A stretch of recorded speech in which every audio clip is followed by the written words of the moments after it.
Before repeat assembly, please check the 24-degree taper contour and the sealing ring for soiling or damage.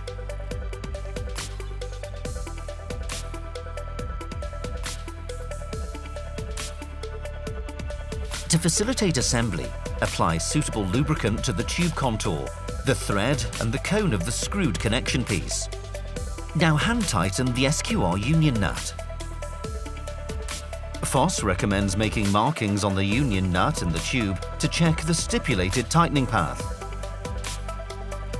During repeat final assembly, the SQR union nut is only tightened by hand with 1/4 to half a turn.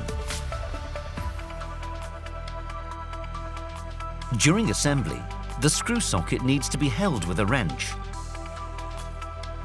As an alternative to path-dependent assembly, torque-dependent assembly is also possible.